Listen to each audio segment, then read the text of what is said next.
एक बार की बात है, एक छोटे से गांव में एक जवान लड़का राहत रहता था। वह पूरे गांव में अपनी आलसी प्रवृत्ति के लिए प्रसिद्ध था। सभी उसे आलसी कहकर पुकारते थे क्योंकि वह पूरे दिन एक पेड़ के नीचे लेटा रहता और भविष्य के बड़े सपने देखता। एक दिन गांव में एक बौद्ध भिक्षु आया जो 3 दिन तक वहीं ठहरने वाला था। भिक्षु दिन भर भिक्षा मांगते और रात को गांव के बाहर बने बौद्ध मठ में विश्राम करते। भिक्षु जब भिक्षा लेकर लौटते तो हर बार वह राहत को उस पेड़ के नीचे ही लेटा हुआ पाते। तीसरे दिन भिक्षु राहत के पास गए और कहा, बेटे, मेरे पास तुम्हारे लिए एक काम है।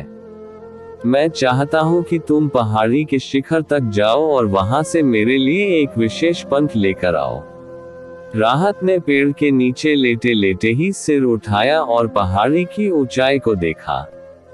उसने भिक्षु की तरफ उपहास करते हुए कहा, यह संभव नहीं है, मैं बहुत आलसी हूँ। भिक्षु मुस्कुराते हुए बोले, ये पंख इस पहाड़ी के शिखर पर नहीं मिलेगा, ये तो पहाड़ी के दूसरी तरफ एक गुफा के अंदर मिलेगा।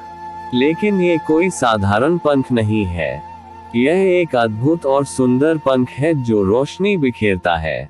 भिक्षु की बातों ने राहत के अंदर उत्सुकता जगा दी। उसने महसूस किया कि उसने आज तक ऐसा कोई पंख नहीं देखा था। रोमांचित होकर उसने भिक्षु की चुनौती स्वीकार कर ली और पहाड़ी की ओर बढ़ा। चढ़ाई कठिन थी। राहत का शरीर जल्दी थक गया, सांस फूलने लगी और पसीना बहने लगा।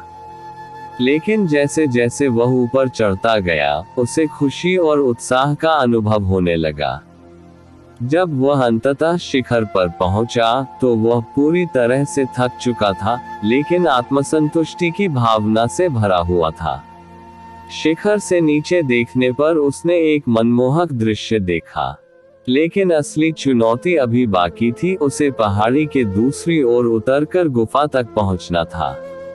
ढलान बहुत खड़ी थी और डर भी उसके मन में था, लेकिन भिक्षु से किए गए वादे के कारण वह लगातार आगे बढ़ता रहा। काफी संघर्ष और मेहनत के बाद राहत गुफा तक पहुंचा और वहां उस विशेष पंख को चमकते हुए देखा। पंख की सुंदरता ने उसे अचंभित कर दिया, लेकिन उसे याद आया कि उसे वापस भी जाना है। वह थका हुआ था, लेकिन उसे यकीन था कि वह वापस जा सकता है। उसने खुद को प्रेरित किया और पुनः पहाड़ी चढ़ाई शुरू की। कई बार गिरते हुए और दर्द सहते हुए उसने हार मानने का नाम नहीं लिया। अंततः उसने पंख लेकर गांव लौटने में सफलता पाई। भिक्षु ने राहत को देखकर मुस्कुराया और कहा, बहुत अच्छा मेरे बच्चे, आज तुमने जीवन का एक महत्वपूर्ण सबक सीखा है। आलसी एक चुनौती है जिसे दूर करना होगा। आलस्य को परास्त करने के लिए तुम्हें अपने लक्ष्य की ओर चलना होगा और तब तक चलते रहना होगा जब तक तुम अपनी मंजिल को हासिल नहीं कर लेते। राहत ने भिक्षु के शब्दों की गहराई को समझते हुए सिर झुका दिया। आज उसने महसूस किया कि वह हमेशा से बड़ी चीजों को करने में सक्षम था, लेकिन उसका आलस्य उसे रोक रहा था। अब उसने जाना कि उसके पास अपनी सीमाओं को पार करने की ताकत और दृढ़ संकल्प है।